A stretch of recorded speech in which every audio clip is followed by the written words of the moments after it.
guys, welcome back to my channel. So it's about that time of year again when everybody's writing their personal statements, everyone is deciding what course they want to do for university, and I thought I would sit down and give you guys some advice about my personal statement experience and how the stuff that I have learned and that all of my peers sort of gathered when they were doing their personal statements can help you. So first of all, I am not going to give you the general tips about do your wider reading, don't plagiarise, because you know how to do that, your teachers will tell you how to do that. Every YouTuber on the planet making a video about personal statements will tell you not to plagiarise. I'm not gonna, because you know not to do that.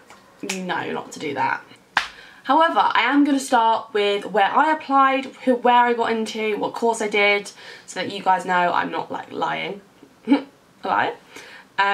So first of all, I applied to Nottingham, Birmingham, Leeds, Bristol and Durham, but we don't talk about that. I applied to study English literature at all of these universities, and therefore I feel like I'm well educated enough to give you guys some advice about how to get into some top UK universities with your personal statement.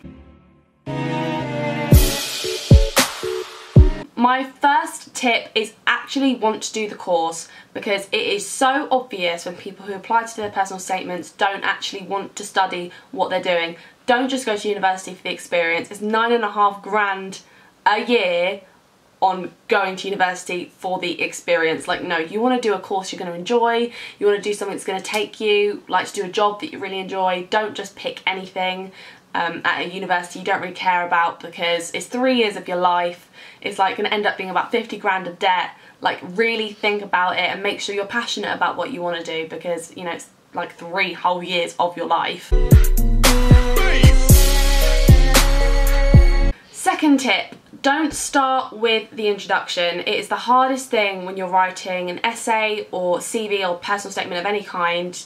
Starting at the start is really hard. So start in the middle, and then once you've written the bulk of your personal statement or like started to draft it, the intro will just come to you. And I know starting it is the hardest bit, but it will come to you eventually. Although, whilst we're on the topic of intros, when you do get to writing your intros, you want it to be like, boom, boom, boom, this is me, dramatic opening. Like, you know, like you want to catch their attention. You want to get them on a hook. Like, you want to have them reeled in, if you know what I mean.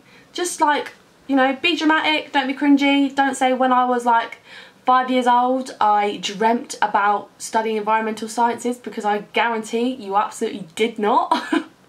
And you realise in the past 3 months that is something you wanted to do.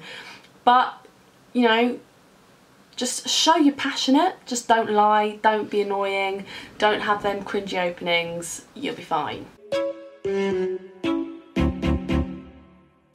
My third tip is to make a bullet point plan about everything you want to include in your personal statement, whether that be plays you've seen, books you've read, things you've achieved, experiences you've had, like anything, just like verbal diarrhea it all onto paper, and it will eventually start to take form as you begin to write your personal statement. As long as you get it all down on paper and sort of pick out the creme de la creme of everything, then you'll be able to pick the best of all the stuff you've done, because you won't be able to include everything. There's just not enough space in what you're writing.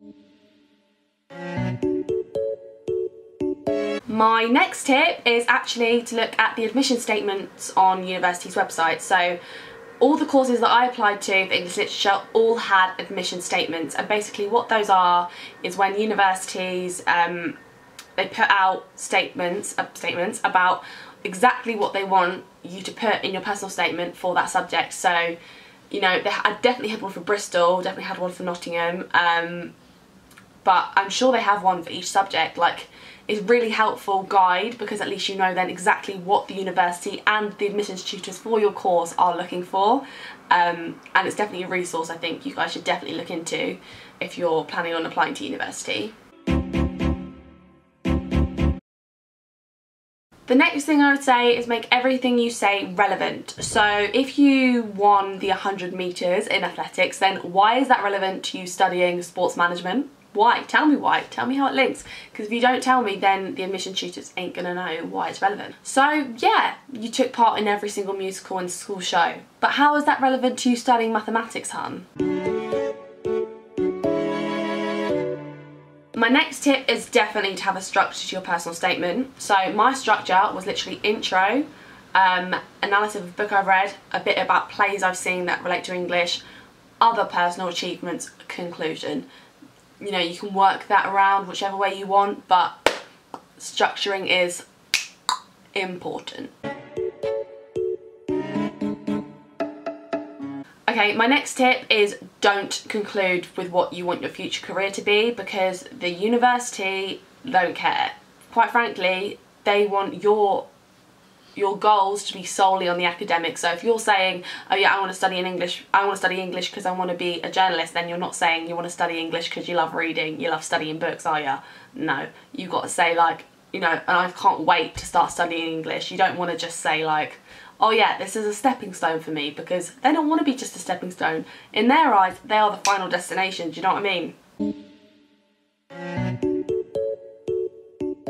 Okay, next tip. Your personal statement is going to get shat on and torn to pieces, and that's okay, because it's only going to get better. Every time you give it to someone different, they're going to have a different opinion. They're going to say, oh, you shouldn't include that, you should include this instead. And it will get torn to pieces, and probably none of the stuff you write in the first draft will be your final draft, and that is okay, because it's going to finally be the best version by the end of it. And let your teacher help you, because your teacher has helped your students through personal statements like for years and years and years, I'm sure. So definitely listen to your teacher's advice, but also stay true to yourself, because it's, at the end of the day, it's your personal statement and it's all about you, and it's meant to be personal. That's why it's called a personal statement. And that leads me on to my final tip, which is to be yourself. Be you, show yourself off, show off your talent, show off why you are the best person to study this course at university, and believe in what you're saying, because it will shine through. Be like, look, I'm studying environmental sciences because I am sickening, I am the bomb, etc. I think the main thing to remember is don't stress. This is like the first step in applying to university, but it's not the only thing they look at. It is part of a much bigger spectrum of all the stuff they look at when they're looking for applicants for their university. But with that, give this video a like if you enjoyed it, and if it helped you, let me know if it helped you, because it makes me really happy inside when I hear my videos have helped people. Subscribe if you want to see more of my channel, my face, more of me, and I will see you in my next one. Bye!